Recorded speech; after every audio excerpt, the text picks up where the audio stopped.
Micro എക്കണോമിക്സിൻ്റെ chapter 1 introduction to micro economics. അപ്പോൾ ഈ ചാപ്റ്ററിൽ എക്കണോമിക്സിൻ്റെ സബ്ജക്റ്റ് മാറ്റർ, അതുപോലെ ചില ടേംസ്, കോൺസെപ്റ്റ്സ് ഇതൊക്കെയാണ് ഡീൽ ചെയ്യുന്നത്. ആദ്യം തന്നെ what is economics? So economics is a science of choice.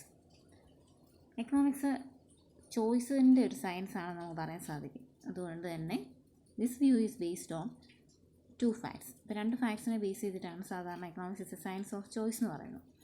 First one എന്ന് പറഞ്ഞാൽ ഹ്യൂമൻ വാണ്ട്സ് അൺലിമിറ്റഡ് ആണ്. അതുപോലെ the means to satisfy these wants are limited. മനുഷ്യൻ്റെ ആവശ്യങ്ങൾ എപ്പോഴും അൺലിമിറ്റഡ് ആയിരിക്കും. അതുപോലെ അവൻ്റെ റിസോഴ്സസ് അല്ല വിഭവങ്ങൾ, മീൻസ് എന്ന് ഉദ്ദേശിക്കുന്നത് ഇവിടെ റിസോഴ്സസ് ആണ്. അപ്പോൾ ഈ വാണ്ട്സിനെ എല്ലാം സാറ്റിസ്ഫൈ ചെയ്യാനുള്ള മീൻസ് എന്ന് പറയുന്നത് ലിമിറ്റഡ് ആയിരിക്കും. അപ്പോൾ ഈ മീൻസൊക്കെ അല്ലെങ്കിൽ റിസോഴ്സൊക്കെ സെവറൽ യൂസസിന് വേണ്ടി നമുക്ക് ഉപയോഗിക്കാം. പല ഉപയോഗങ്ങൾ ഈ റിസോഴ്സസിന് കാണും. ഫോർ എക്സാമ്പിൾ, ഇപ്പോൾ ഈ മാൻ, ഈ പുള്ളിക്ക് കുറേ ആഗ്രഹങ്ങൾ, വാണ്ട്സ് ഉണ്ട്. അതെല്ലാം ഇങ്ങനെ ചിന്തിച്ചുകൊണ്ടിരിക്കുകയാണ്. പുള്ളിക്ക് ആകെ 100 രൂപീസേ ഉള്ളൂ. അപ്പോൾ ഈ 100 രൂപീസ് എന്ന് പറയുന്നത് അദ്ദേഹത്തിൻ്റെ മീൻസാണ്, അല്ലെങ്കിൽ റിസോഴ്സസ് ആണ്. അപ്പോൾ ഈ റിസോഴ്സസ് എന്താണ്? ലിമിറ്റഡ് ആണ്. പക്ഷേ വാണ്ട്സ് എപ്പോഴും അൺലിമിറ്റഡ് ആണ്. അപ്പോൾ പുള്ളി എന്ത് ചെയ്യണം? ഈ വാണ്ട്സിൽ നിന്ന് ഒരു ബെസ്റ്റ്, അല്ലെങ്കിൽ ഈ 100 രൂപീസിനുള്ളിൽ നിൽക്കുന്ന ഒരു ചോയ്സ് ഉണ്ടാക്കണം, അല്ലെങ്കിൽ ഒരു കാര്യം ചൂസ് ചെയ്യണം. അപ്പോൾ അതുകൊണ്ട് തന്നെ economics studies this problem of choice എന്ന് നമുക്ക് പറയാൻ സാധിക്കും. Then next term is meaning of an economy. So what is an economy? An economy is a system in which and by which people get a living to satisfy their wants through the process of production, exchange and distribution. Economy എന്ന് പറയുന്ന ഒരു സിസ്റ്റമാണ്. ആ സിസ്റ്റത്തിൽ ആൾക്കാർക്ക് അവരുടെ wants satisfy ചെയ്യാൻ വേണ്ടി ഉള്ള ഒരു ലിവിങ് അവിടെ കിട്ടുന്നുണ്ട്. എങ്ങനെയായിരിക്കും അപ്പോൾ അത് കിട്ടുന്നത്? Through the process of production, exchange and distribution. എക്സ്ചേഞ്ചിലൂടെയും പ്രൊഡക്ഷനിലൂടെയും ഡിസ്ട്രിബ്യൂഷനിലൂടെയും ഒരു വ്യക്തിക്ക് അവൻ്റെ വാണ്ട്സ് സാറ്റിസ്ഫൈ ചെയ്യാനുള്ള ഒരു ലിവിങ് ഫേവറബിളായിട്ട് കിട്ടുന്ന ഒരു സിസ്റ്റത്തിനെയാണ് എക്കോണമി എന്ന് പറയുന്നത്.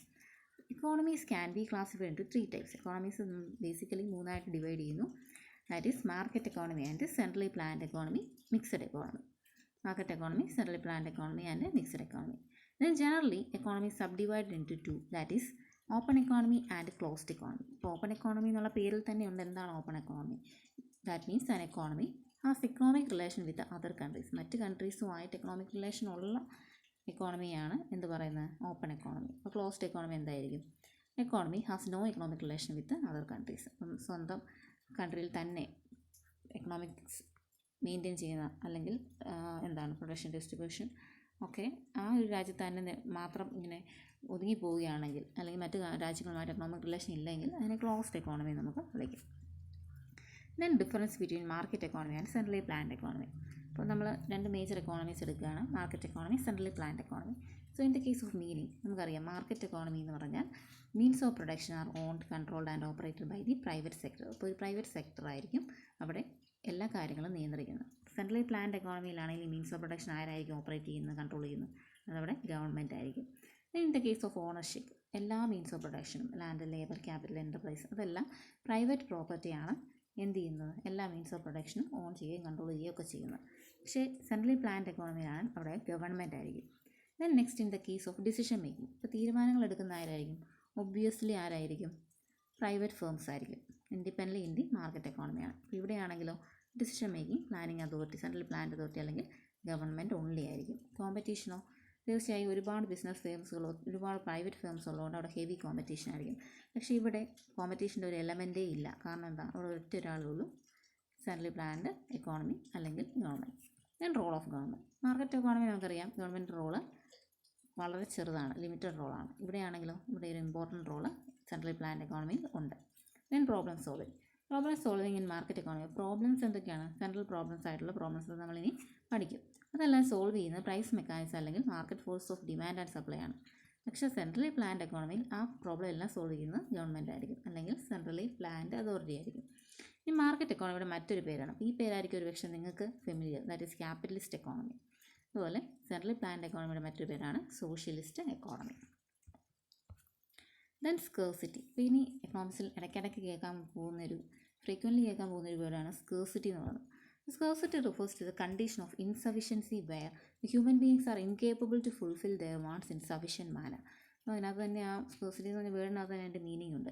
ഒരു കണ്ടീഷനാണ് ഇൻസഫിഷ്യൻസി കണ്ടീഷൻ. ഹ്യൂമൻ ബീങ്സ് എന്താണ്? അവർ ഇൻകേപ്പബിൾ ആണ് അവരുടെ വാണ്ട്സ് നല്ല രീതിയിൽ സഫിഷ്യൻറ്റ് മാനറിൽ ഫുൾഫില്ല് ചെയ്യാൻ അവർക്ക് സാധിക്കാത്ത അവസ്ഥയാണ് എന്തെന്ന് പറയുന്നത്, സ്കേഴ്സിറ്റി എന്ന് പറയുന്നത്. അല്ല എങ്കിൽ നമ്മുടെ ലിമിറ്റഡ് റിസോഴ്സസും അൺലിമിറ്റഡ് വാണ്ടും തമ്മിലുള്ള റിലേഷൻഷിപ്പ്, അതിന് ശേഷം അതുപോലെ ഉണ്ടാകുന്ന പ്രോബ്ലംസ് ഒക്കെയാണ് സ്കേഴ്സിറ്റി എക്സ്പ്ലെയിൻ ചെയ്യുന്നത്. അപ്പോൾ ഓൾറെഡി നമ്മൾ പറഞ്ഞു 100 റുപ്പീസാണ് നമ്മളുടെ റിസോഴ്സ് എങ്കിൽ നമ്മുടെ വാണ്ട്സ് അൺലിമിറ്റഡും ആണ് എങ്കിൽ അവിടെ എന്തുണ്ട്, ഇത് തമ്മിലുള്ള റിലേഷനെയാണ് നമ്മൾ സ്കേഴ്സിറ്റി എന്ന് വിളിക്കുന്നത്.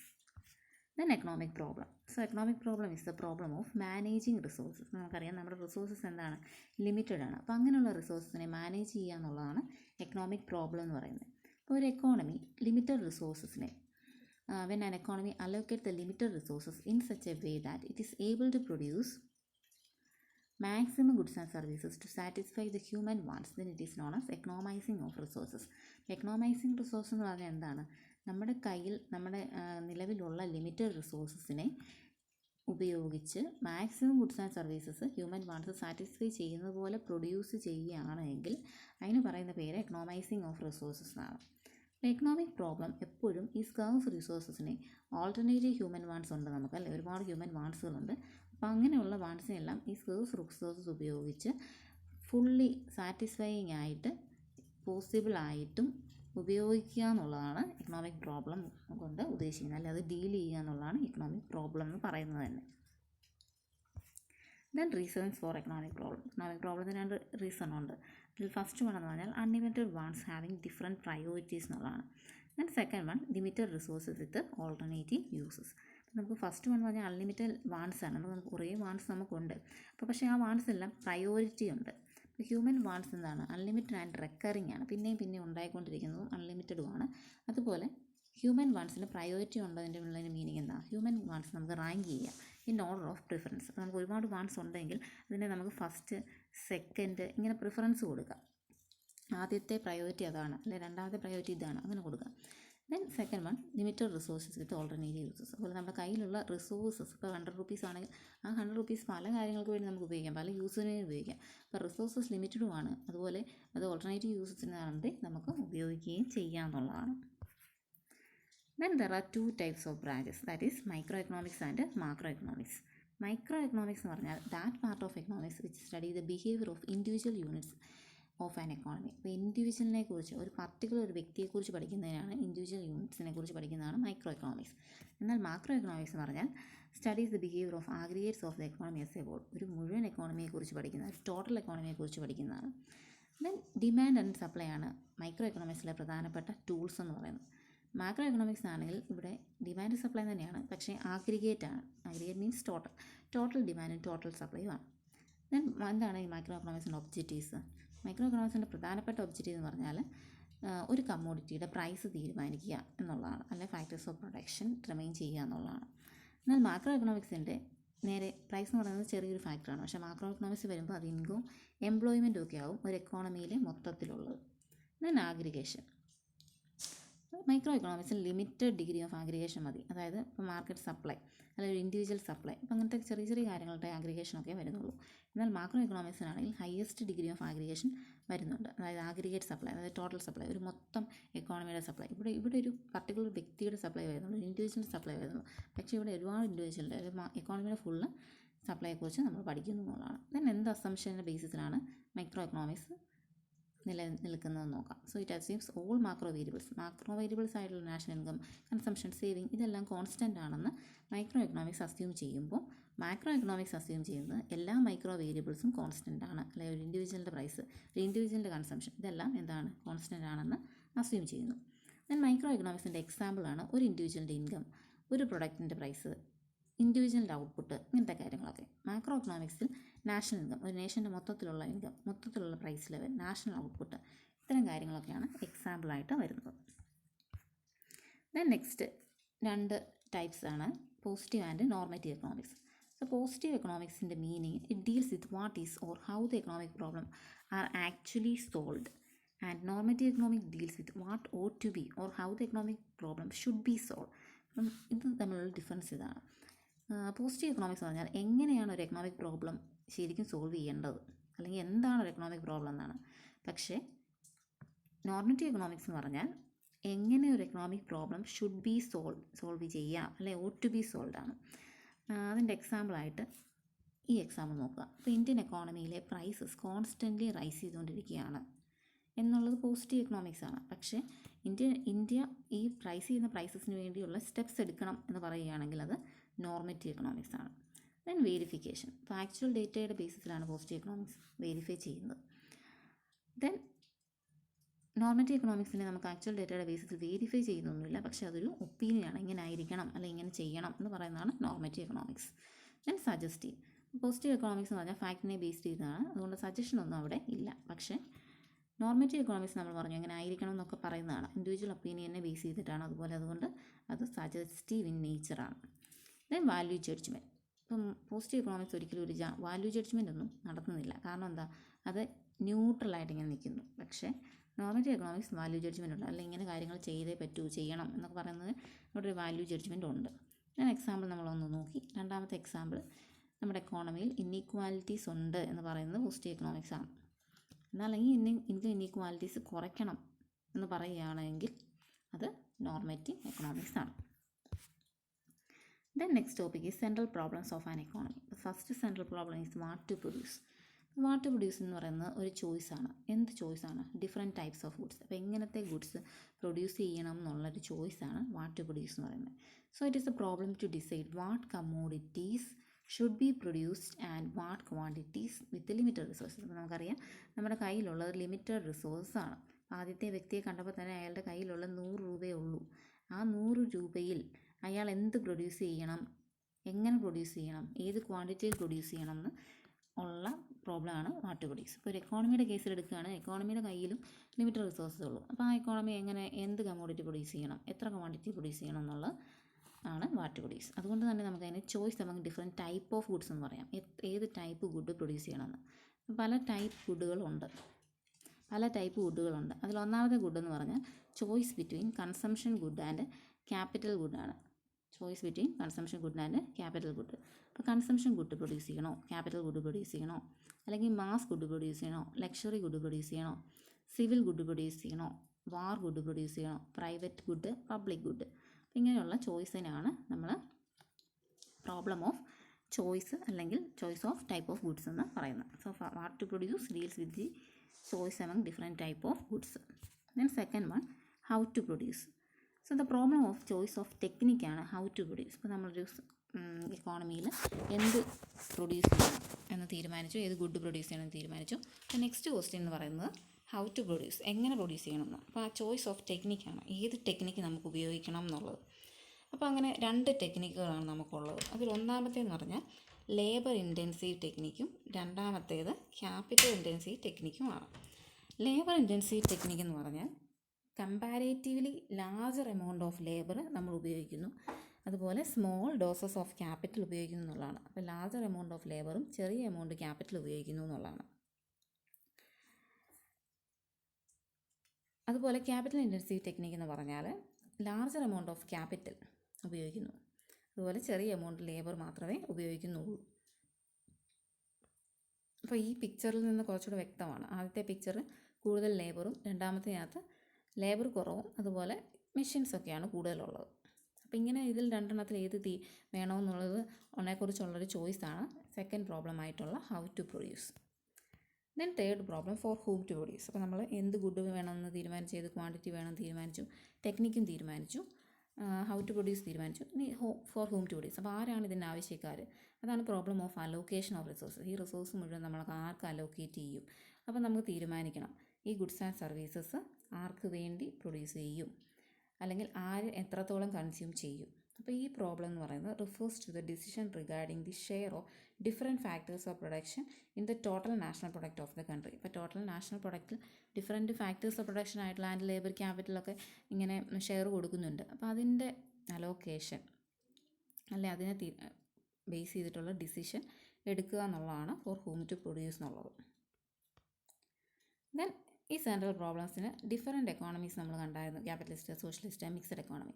അപ്പോൾ ഡിഫറെൻറ്റ് എക്കോണമീസിൽ ഡിഫറെൻറ്റ് രീതിയിലാണ് ഈ പ്രോബ്ലം എല്ലാം സോൾവ് ചെയ്യുന്നത്.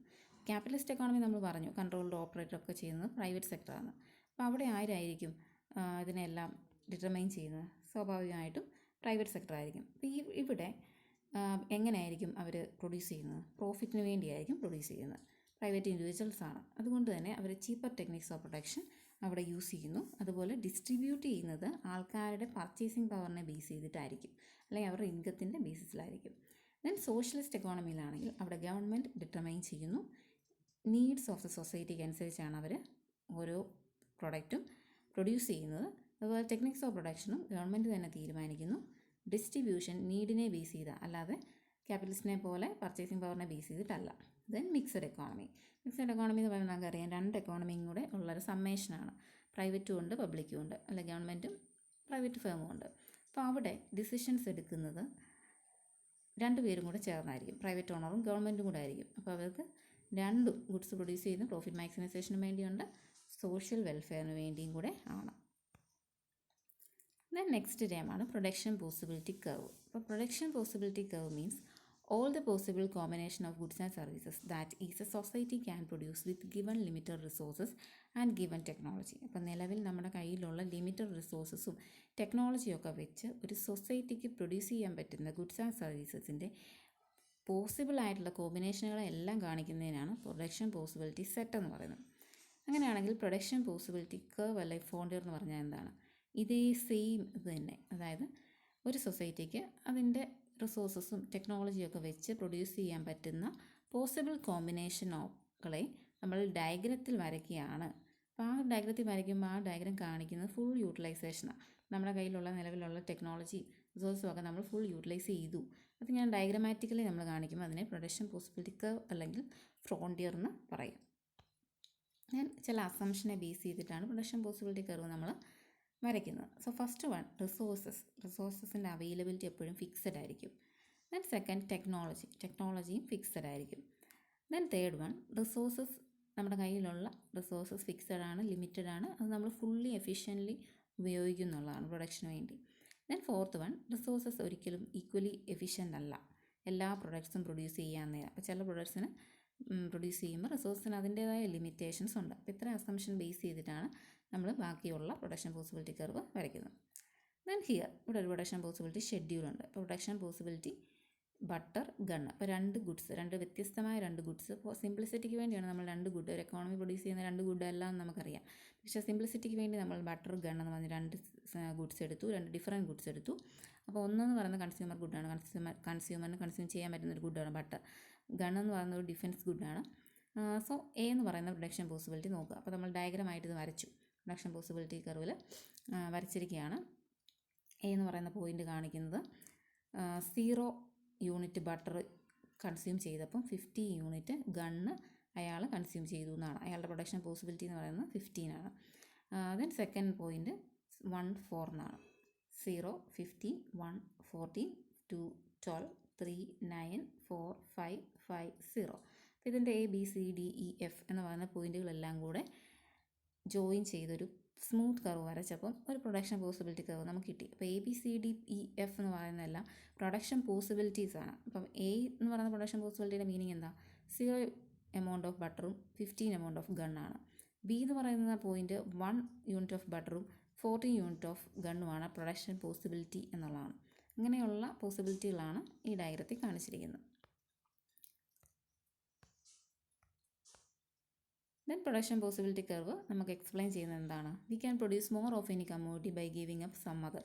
അപ്പോൾ ഈ ഡയഗ്രത്തിൽ നമ്മൾ വ്യക്തമാണ്. കാരണം എന്താ, നമുക്കൊരു പർട്ടിക്കുലർ കമ്മോഡിറ്റി കൂടുതൽ പ്രൊഡ്യൂസ് ചെയ്യണമെങ്കിൽ നമ്മൾ എന്ത് ചെയ്യണം? Give up the other. മറ്റേ കമ്മോഡിറ്റി, അതായത് ഇപ്പോൾ നമുക്ക് ബട്ടർ കൂടുതൽ പ്രൊഡ്യൂസ് ചെയ്യണമെങ്കിൽ നമ്മൾ എന്ത് ചെയ്യണം? ഗണ്ണ് സാക്രിഫൈസ് ചെയ്യണം, ഗിവ് അപ്പ് ചെയ്യണം. അല്ലെങ്കിൽ നേരെ തിരിച്ച്, ഗണ്ണ് കൂടുതൽ പ്രൊഡ്യൂസ് ചെയ്യണമെങ്കിൽ ബട്ടർ സാക്രിഫൈസ് ചെയ്യണം. അല്ലെങ്കിൽ one commodity can be transform into other. ഒരു കമ്മോഡിറ്റിയെ മറ്റൊരു കമ്മോഡിറ്റിയായിട്ട് ട്രാൻസ്ഫോം ചെയ്യണം. സോ അതുകൊണ്ടാണ് പ്രൊഡക്ഷൻ പോസിബിലിറ്റി കർവിനെ ട്രാൻസ്ഫോർമേഷൻ കർവ് അല്ലെങ്കിൽ ഓപ്പർച്യൂണിറ്റി കോസ്റ്റ് കർവ് എന്ന് വിളിക്കുന്നത്. അപ്പം നമ്മൾ കണ്ടു ABCDEF എന്ന് പറഞ്ഞ് പ്രൊഡക്ഷൻ പോസിബിലിറ്റി കർവിൻ്റെ ബൗണ്ടറിയിൽ കുറച്ച് പോയിൻറ്റ്സ് കണ്ടു. അപ്പോൾ ആ പോയിൻറ്റ്സ് കാണിക്കുന്നത് എന്താണ്? രണ്ട് ഗുഡിൻ്റെ കോമ്പിനേഷനാണ് കാണിക്കുന്നത്. ആ കോമ്പിനേഷനുകളിൽ ഓരോന്നിലും full and efficient utilisation of countries resource and technology. അപ്പോൾ നമ്മൾ ആ റിസോഴ്സും ടെക്നോളജിയൊക്കെ ഫുള്ളി എഫിഷ്യൻ്റ്ലി യൂട്ടിലൈസ് ചെയ്തു എന്നാണ് ആ കോമ്പിനേഷനുകൾ കാണിക്കുന്നത്. അതുപോലെ ഒരു എക്കോണമിയുടെ ഏറ്റവും പ്രധാനപ്പെട്ട പ്രോബ്ലം എന്താണെന്ന് ചോദിച്ചാൽ, choose the combination that it want to produce. അതിൽ A എടുക്കണോ, B എടുക്കണോ, C എടുക്കണോ, അതങ്ങനെ D വരെ F വരെ ഏത് കോമ്പിനേഷൻ ചൂസ് ചെയ്യണം എന്നുള്ളതാണ് ഒരു എക്കോണമിയെ സംബന്ധിച്ചിടത്തോളം എക്സാക്റ്റ് പ്രോബ്ലം എന്ന് പറയുന്നത്. Then The XY point of the operation along the production possibility curve depend on the preference and taste of individuals in the society. അപ്പോൾ ഒരു ഈ പ്രൊഡക്ഷൻ പോസിബിലിറ്റി കർവിൽ ഏത് പോയിന്റിലാണ് എന്നത് ഡിപ്പെൻഡ് ചെയ്തിരിക്കുന്നത് ആൾക്കാരുടെ പ്രിഫറൻസും ടേസ്റ്റും ഒക്കെ വെച്ചിട്ടാണ്. അതുപോലെ പ്രൊഡക്ഷൻ പോസിബിലിറ്റി കർവിനുള്ളിലും പോയിന്റുകളുണ്ട്. അപ്പോൾ അങ്ങനെയുള്ള ഇൻസൈഡ് പോയിന്റ്സ് എല്ലാം കാണിക്കുന്നത് രണ്ട് goods that will be produced when the country's resources are underutilized or inefficiently utilized. അപ്പം ഒരു കൺട്രിയുടെ റിസോഴ്സസ് അണ്ടർ യൂട്ടിലൈസ്ഡ് ആണ് അല്ലെങ്കിൽ ഇൻഎഫിഷ്യൻ്റ്ലി യൂട്ടിലൈസ്ഡ് ആണ് എങ്കിലാണ് ഒരു പ്രൊഡക്ഷൻ പോസിബിലിറ്റി കർവിനുള്ളിൽ ഒരു പോയിൻ്റ് വരുന്നത്. Then next term is opportunity cost curve. So opportunity cost means cost of next best foregone alternative. അതായത് ഒരു കമ്മോഡിറ്റിയുടെ ഓപ്പർച്യൂണിറ്റി കോസ്റ്റ് എന്ന് പറഞ്ഞാൽ മറ്റ് കമ്മോഡിറ്റി കൂടുതൽ, അതായത് എക്സും വൈയും രണ്ട് കമ്മോഡിറ്റി പ്രൊഡ്യൂസ് ചെയ്യുന്നുവെങ്കിൽ വൈ എന്ന് പറയുന്ന കമ്മോഡിറ്റി കൂടുതൽ കിട്ടാൻ വേണ്ടി നമ്മൾ ഫോർഗോൺ ചെയ്യും എന്ത് ഫസ്റ്റ് കമ്മോഡിറ്റി. അപ്പോൾ അതാണ് opportunity cost. Amount of the other commodity that has been forgone in order to produce first. ആദ്യത്തെ കമ്മോഡിറ്റി കൂടുതൽ കിട്ടാൻ വേണ്ടി സെക്കൻഡ് കമ്മോഡിറ്റി ഫോർഗോൺ ചെയ്ത കോസ്റ്റിന് പറയുന്ന പേരാണ് ഓപ്പർച്യൂണിറ്റി കോസ്റ്റ് എന്നുള്ളത്. Then marginal opportunity cost. So marginal means additional ആണ്, അല്ലെങ്കിൽ marginal rate of transformation. So marginal opportunity cost is the rate at which quantity of output of one commodity is sacrificed to produce one more unit of the other commodity. അപ്പം marginal opportunity cost എന്ന് പറഞ്ഞാൽ ഒരു rate ആണ്. അവിടെ ഒരു കമ്മോഡിറ്റിയുടെ ഔട്ട്പുട്ടിൻ്റെ quantity മറ്റേ commodity കൂടുതൽ ഒരു യൂണിറ്റെങ്കിലും കൂടുതൽ പ്രൊഡ്യൂസ് ചെയ്യാൻ വേണ്ടി നമ്മൾ സാക്രിഫൈസ് ചെയ്ത റേറ്റിനെയാണ് മാർജിനൽ ഓപ്പർച്യൂണിറ്റി കോസ്റ്റ് അല്ലെങ്കിൽ marginal rate of transformation MRT എന്ന് പറയുന്നത്. സോ ഇൻ സിമ്പിൾ വേർഡ്സ് നമുക്കിങ്ങനെ പറയാൻ പറ്റും, ratio of the unit of one good sacrifice to produce one additional unit of the other good. അപ്പോൾ ഒരു ഗുഡ് നമ്മൾ സാക്രിഫൈസ് ചെയ്തു അഡീഷണൽ യൂണിറ്റ് മറ്റേ ഗുഡ് കിട്ടാൻ വേണ്ടി. അപ്പോൾ അതിനെയാണ് എന്തെന്ന് പറയുന്നത് MOC or MRT. So we can write down unit of one good sacrifice divide by one additional unit of the other good produced. അപ്പോൾ MOC അല്ലെങ്കിൽ MRT നമുക്കിങ്ങനെ കാൽക്കുലേറ്റ് ചെയ്യാൻ പറ്റും. ഒരു സാക്രിഫൈസ് ചെയ്ത ഇതിനെ ഡിവൈഡ് ചെയ്താൽ മതി. എന്തുകൊണ്ട്? അഡീഷണൽ നമ്മൾ പ്രൊഡ്യൂസ് ചെയ്ത ആ യൂണിറ്റ് കൊണ്ട്. ദെൻ ഡയഗ്രാം വരയ്ക്കുന്നതിന് മുമ്പ് നമുക്ക് MOC ഓർ MRT കാൽക്കുലേറ്റ് ചെയ്യണം. സോ ഓൾറെഡി നമ്മൾ പറഞ്ഞു ABCDEF പ്രൊഡക്ഷൻ പോസിബിലിറ്റീസ് 0, 15, 1, 14, 2, 2, 12, 3, 9 ഇതെല്ലാം പ്രൊഡക്ഷൻ പോസിബിലിറ്റി സെറ്റുകളാണ്. അപ്പോൾ ഇവിടെ MOC ഓർ MRT നമുക്ക് എങ്ങനെ കാൽക്കുലേറ്റ് ചെയ്യാം? 0യിൽ നമ്മുടെ MOC ഓർ MRT 0 തന്നെയാണ്. ദെൻ നെക്സ്റ്റ് നമ്മൾ നോക്കുകയാണ്. അപ്പോൾ നമ്മൾ എന്താണ് ഇക്വേഷൻ പഠിച്ചത്? One good sacrificed divide by one additional unit of the other good produced. അപ്പോൾ ഇവിടെ 14 ആയിട്ട് സാക്രിഫൈസ് ചെയ്തു, അതായത് 15ൽ നിന്ന് 14 ആയിട്ട് ഗൺ സാക്രിഫൈസ് ചെയ്തപ്പോഴാണ് ബട്ടർ 0യിൽ നിന്ന് 1 ആയിട്ട് ഒരു യൂണിറ്റ് കൂടുതൽ കിട്ടിയത്. അപ്പോൾ 15 - 14 ഡിവൈഡ് ബൈ 1 - 0 എന്ന് പറയുന്നത് 1:1 ആണ്. ദെൻ 14 നിന്ന് 12 ആയിട്ട് സാക്രിഫൈസ് ചെയ്തു, ഒരു അഡീഷണൽ യൂണിറ്റ് കൂടെ കിട്ടി. That is 14 - 12 divide by 2 - 1 2:1. Then next one 12 - 9 3 - 2, അതായത് 12ൽ നിന്ന് 9 ആയിട്ട് കുറച്ചപ്പോൾ ഗണ്ണിൻ്റെ പ്രൊഡക്ഷൻ കുറച്ചപ്പം 2ൽ നിന്ന് 3 ആയിട്ട് ബട്ടർ കൂട്ടാൻ പറ്റി. That is 3:1. അങ്ങനെ 9 to 5 4 to 3 4:1. 5 - 0 divide by 5 - 4 5:1. അപ്പോൾ 1 1 2 1 3 1 4 1 5 1 എന്നുള്ള MOC ഓർ MRT കിട്ടും. അപ്പോൾ നമുക്ക് ഇതിൻ്റെ ട്രെൻഡ് നമുക്ക് നോക്കുമ്പോൾ മനസ്സിലാവും. 1 2 3 4 5 എന്ന് പറഞ്ഞ് ഇങ്ങനെ ഇൻക്രീസിങ് ട്രെൻഡാണ് കാണിക്കുന്നത്. അപ്പോൾ അത് ഡയഗ്രാമായിട്ട് വരയ്ക്കുമ്പോൾ നമുക്ക് പ്രൊഡക്ഷൻ പോസിബിലിറ്റി കർവിൻ്റെ ഷേപ്പ് സ്മൂത്ത് കർവായിട്ട് ഇങ്ങനെ കിട്ടും. So MOC or MRT goes on increases with increase in the production of one good. അപ്പോൾ നമുക്ക് മനസ്സിലായി ബട്ടർ ഓരോ യൂണിറ്റ് കൂടുതൽ പ്രൊഡ്യൂസ് ചെയ്തപ്പം MOC അല്ല MRT ഇൻക്രീസ് ചെയ്ത് കാണുന്നു. അങ്ങനെയാകുമ്പോൾ shape of PPC is known as concave. Then MRT അല്ലെങ്കിൽ MOC ആണ് ഒരു PPCയുടെ സ്ലോപ്പ് എന്ന് പറയുന്നത്. So MOC or MRT increasing the shape of PPC is concave. അപ്പോൾ നമുക്ക് ഈ കൺക്ലൂഷനിലെത്താം. MOC അല്ലെങ്കിൽ MRT കാൽക്കുലേറ്റ് ചെയ്ത് അത് ഇൻക്രീസിങ് ആണ് കാണിക്കുന്നതെങ്കിൽ PPCയുടെ ഷേപ്പ് എങ്ങനെയായിരിക്കും? കോൺകേവ് ആയിരിക്കും. ദെൻ ഇത് നിങ്ങൾക്കുള്ളൊരു എക്സസൈസാണ്. നിങ്ങൾക്ക് ഇതിനകത്ത് MOC അല്ല MRT ഫൈൻഡ് ഔട്ട് ചെയ്യാം. ഫൈൻഡ് ഔട്ട് ചെയ്തിട്ട് വീഡിയോ പോസ് ചെയ്തിട്ട് ഫൈൻഡ് ഔട്ട് ചെയ്യുക. അതിനുശേഷം ഡയഗ്രാം വരച്ച് നോക്കുക. അപ്പോൾ ഈ ഡയഗ്രാം വരച്ച് നോക്കുമ്പോൾ നിങ്ങൾക്ക് സ്ട്രെയിറ്റ് ലൈൻ കിട്ടുന്നുണ്ടോ എന്ന് ചെക്ക് ചെയ്യാം. തീർച്ചയായും നിങ്ങൾക്ക് സ്ട്രെയിറ്റ് ലൈൻ കിട്ടും. സ്ട്രെയിറ്റ് ലൈൻ കിട്ടിക്കഴിയുമ്പോഴത്തേനും നമുക്ക് കൺക്ലൂഷൻ എത്താം MOC അല്ല MRT കോൺസ്റ്റൻ്റ് ആണെന്നുള്ളത്. കാരണം ഇവിടെ നമ്മൾ ഈ റേഷ്യോ എടുക്കുക, ഈ റേഷ്യോ എടുത്ത് കഴിയുമ്പം അതിനെ ഡിവൈഡ് ചെയ്യുക. ഇവിടുത്തെ ഡിഫറൻസ് എല്ലാം നമുക്കറിയാം 5 ആണ് ഡിഫറൻസ്. അതുപോലെ ഇതിൻ്റെ ഡിഫറൻസ് എല്ലാം എന്താണ്, 20 ആണ് ഇതിൻ്റെ ഡിഫറൻസ്. അപ്പോൾ 20/5 എല്ലായിടത്തും 4 തന്നെ കിട്ടുന്നു. അപ്പോൾ ഡയഗ്രാം വരയ്ക്കുമ്പോൾ സ്ട്രെയിറ്റ് ലൈൻ കിട്ടും. അപ്പം MOC അല്ലെങ്കിൽ MRT എന്ന് പറയുന്നത് കോൺസ്റ്റൻ്റ് ആണ്, എല്ലാം 4 തന്നെ കിട്ടി. So PPC is A straight line.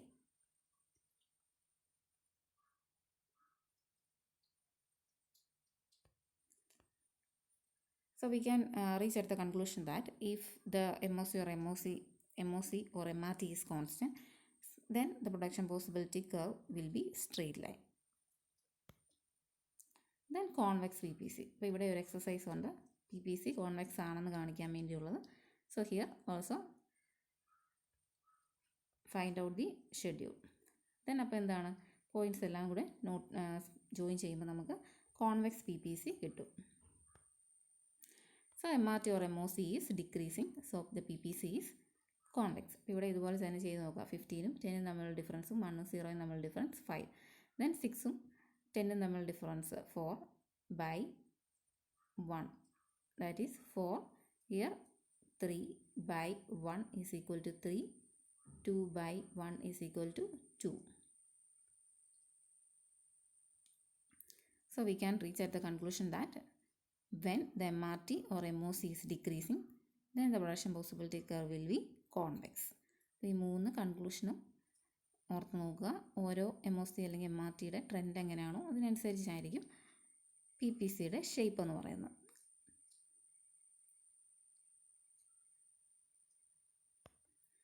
Then let's revise. The PPC is concave when there is increasing MOC or MRT. When PPC is straight line, there is constant MOC or MRT. Then PPC is convex when decreasing MOC or MRT. Then ഇവിടെ ഒരു question ഉണ്ട്, what will be the shape of PPC when the marginal opportunity cost is constant. നമ്മൾ already പറഞ്ഞു, നിങ്ങൾക്ക് attempt ചെയ്യാൻ പറ്റുന്നുണ്ടെന്ന് നോക്കുക. Marginal opportunity cost constant ആകുമ്പോൾ PPCയുടെ ഷേപ്പ് എന്താണെന്നുള്ളത്. അപ്പോൾ നമുക്ക് അറിയാം മാർജിനൽ ഓപ്പർച്യൂണിറ്റി കോസ്റ്റ് കോൺസ്റ്റൻ്റ് ആണെങ്കിൽ. അപ്പോൾ നമുക്ക് വീണ്ടും പഠിച്ച് റിവൈസ് ചെയ്യാം. നോക്കുക, PPC എപ്പോഴാണ് കോൺസ്റ്റൻ്റ് MOC ആകുമ്പോൾ സ്ട്രെയിറ്റ് ലൈൻ ആണ്. ക്വസ്റ്റ്യൻ ചോദിച്ചിരിക്കുന്നത് നോക്കുക, കോൺസ്റ്റൻ്റ് ആകുമ്പോൾ PPCയുടെ shape, then straight line. Then problem of fuller utilisation. ഇപ്പം PPCയുടെ ബൗണ്ടറിയിൽ കുറച്ച് പോയിൻറ്റും അകത്ത് കുറച്ച് പോയിൻറ്റും ഒക്കെ ഫിഗർ 1.4 നിങ്ങൾക്ക് കാണാം. അപ്പോൾ ബൗണ്ടറി പോയിൻറ്റ്സിലെല്ലാം കാണിക്കുന്നത് എന്താണ്, ഫുള്ളർ യൂട്ടിലൈസേഷൻ അല്ലെങ്കിൽ full employment of A countries resource. അപ്പോൾ മുഴുവൻ യൂസ് ചെയ്യുവാണെങ്കിൽ അവിടെ എന്താണ്, ഫുള്ളർ യൂട്ടിലൈസേഷനാണ് കാണിക്കുന്നത്. ദെൻ പോയിൻ്റ് എസ് ആണ് ഫുള്ളർ യൂട്ടിലൈസേഷൻ കാണിക്കുന്നത്. കാരണം മുഴുവൻ റിസോഴ്സും നല്ല രീതിയിൽ ഫുള്ളി എഫിഷ്യൻ്റ്ലി യൂട്ടിലൈസ് ചെയ്തു എന്നുള്ളതിൻ്റെ മീനിങ് ആണ് ഈ കർവിലെ ഓരോ പോയിൻറ്റും അല്ലെ ബൗണ്ടറിയിലെ ഓരോ പോയിൻറ്റും. ഇപ്പോൾ പോയിൻ്റ് ഇൻസൈഡ് ആണ് K. അപ്പോൾ ആ K എന്ന് പറയുന്ന പോയിൻറ്റ് PPCക്ക് ഉള്ളിലാണ്. അതുകൊണ്ട് തന്നെ അതെന്താണ്, അണ്ടർ യൂട്ടിലൈസേഷൻ അല്ലെങ്കിൽ ഇൻഎഫിഷ്യൻറ്റ് യൂട്ടിലൈസേഷൻ ആണ്. ഈ റിസോഴ്സസ് ഫുള്ളി യൂട്ടിലൈസ് ചെയ്തിട്ടില്ല. അതുപോലെ പോയിൻ്റ് 6 എന്ന് പറയുന്നത് ഔട്ടറിലാണ്. സോ ആ ലെവൽ വരെ നമുക്ക് പെർമിറ്റ് ചെയ്തിട്ടില്ല. കാരണം അത്രയും റിസോഴ്സും ടെക്നോളജിയും നമ്മുടെ കയ്യിലില്ല. കാരണം നമ്മുടെ റിസോഴ്സും ടെക്നോളജിയും ഗിവൺ ആണ്. അപ്പോൾ ഈ 3 പോയിൻറ്റുകളും കൂടെ ഓർത്തിരിക്കുക. ദെൻ ഷിഫ്റ്റ് ഇൻ PPC എങ്ങനെയൊക്കെ ഷിഫ്റ്റ് ചെയ്യാം, റൈറ്റിലോട്ടും ലെഫ്റ്റിലോട്ടും ഷിഫ്റ്റ് ചെയ്യാം. അപ്പം PPയിൽ നിന്ന് P2 ആയിട്ട് ഷിഫ്റ്റ് ചെയ്തിട്ടുണ്ട്. അതിൻ്റെ മീനിങ് എന്താണ്, എന്തെങ്കിലും റിസോഴ്സസിലോ പ്രൊഡക്റ്റീവ് കപ്പാസിറ്റിയിലോ ഒക്കെ ഇമ്പ്രൂവ്മെൻ്റ് ഉണ്ടായി എന്നുള്ളതാണ്. അപ്പോൾ 2 രീതിയിൽ സംഭവിക്കാം. ഒന്നെങ്കിൽ റിസോഴ്സസ് ഇൻക്രീസ് ചെയ്യാം, കൂടുതൽ ലേബറോ ക്യാപിറ്റലോ ഒക്കെ ഉപയോഗിക്കാം. അല്ലെങ്കിൽ ടെക്നോളജി ഇമ്പ്രൂവ് ചെയ്യാം, പോപ്പുലേഷൻ ഇമ്പ്രൂവ് ചെയ്യാം, ഫോറിൻ ക്യാപിറ്റൽ ഇൻവെൻഷൻ അങ്ങനെയൊക്കെ എന്തെങ്കിലും ഫേവറബിൾ ആയിട്ട് സംഭവിക്കുകയാണെങ്കിൽ റൈറ്റിലോട്ട് ഷിഫ്റ്റ് ചെയ്യും. ലെഫ്റ്റിലോട്ട് ഷിഫ്റ്റ് ചെയ്യുന്ന എപ്പോഴാണ്, അതിന് നേരെ ഓപ്പോസിറ്റ്, പ്രൊഡക്റ്റീവ് കപ്പാസിറ്റി അല്ല റിസോഴ്സസ് കുറഞ്ഞു, അല്ലെങ്കിൽ പ്രൊഡക്ഷൻ പോസിബിലിറ്റീസ് കുറഞ്ഞു, അല്ലെങ്കിൽ പ്രൊഡക്റ്റീവ് റിസോഴ്സസിന് ലോസ് ഉണ്ടായി. അപ്പോൾ ഇങ്ങനെയൊക്കെ സംഭവിക്കുകയാണെങ്കിൽ ലെഫ്റ്റിലോട്ട് PPC ഷിഫ്റ്റ് ചെയ്യും. ദെൻ ബോത്ത് 2 ഷിഫ്റ്റും കൂടെ, right and left ward shift. ഇപ്പോൾ 2 കാര്യങ്ങൾ ഒരുമിച്ച് സംഭവിച്ചു, ഇൻക്രീസും ഡിക്രീസും ടെക്നോളജിയൊക്കെ ഒരുമിച്ച് സംഭവിക്കുകയാണെങ്കിൽ സിംഗിൾ ഡയഗ്രത്തിൽ നമുക്ക് റൈറ്റ് വാർ ലെഫ്റ്റ് വാർ ഷിഫ്റ്റ് കാണിക്കാൻ പറ്റും. Then rotation of PPC. ഇപ്പോൾ റൊട്ടേഷൻ ഓഫ് PPC എന്ന് പറഞ്ഞാൽ there is change in technology of decline resources with respect only one good. ഒരു പർട്ടിക്കുലർ ഗുഡ് എക്സും ഗുഡ് വൈയും ഉണ്ടെങ്കിൽ ഒരു പർട്ടിക്കുലർ ഗുഡിന് മാത്രം ഇമ്പ്രൂവ്മെൻറ്റ് ഉണ്ടാകുകയാണെങ്കിൽ റൈറ്റിലോട്ടും, അതായത് എക്സിന് മാത്രം ഇമ്പ്രൂവ്മെൻറ്റ് ഉണ്ടാകുകയാണെങ്കിൽ റൈറ്റിലോട്ടും, എക്സിന് മാത്രം എന്തെങ്കിലും എന്താണ് ഡിസ്കറേജ്മെൻറ്റ് ഉണ്ടാവുകയാണെങ്കിൽ ലെഫ്റ്റിലോട്ട് ഷിഫ്റ്റ് ചെയ്യും. ഇപ്പോൾ ഇവിടെ ടെക്നോളജിക്കൽ ഇമ്പ്രൂവ്മെൻറ്റ് കമ്മോഡിറ്റി എക്സിന് ഉണ്ടായി എങ്കിൽ എന്ത് പറ്റും, എയിലോട്ട് ഷിഫ്റ്റ് ചെയ്യും.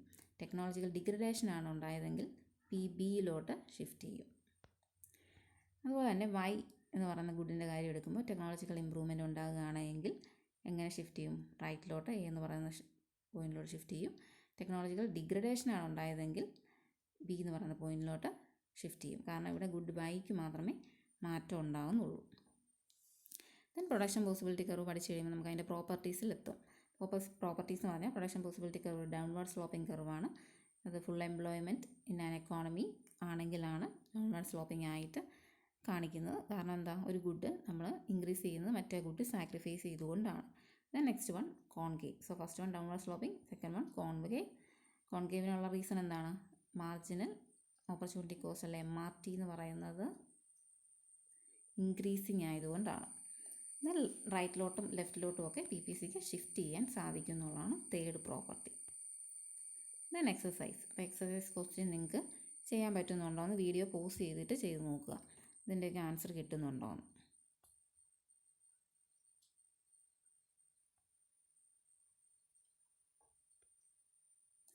So we can conclude that നമ്മൾ ഈ ചാപ്റ്ററിൽ എന്താണ് എക്കണോമിക്സ് എന്ന് പഠിച്ചു, ബ്രാഞ്ചസ് പഠിച്ചു, അതുപോലെ difference between micro and macro economics പഠിച്ചു, then types of economy, scarcity, economic problem, then central problem പഠിച്ചു, what to produce, how to produce, for whom to produce, then finally production possibility curve.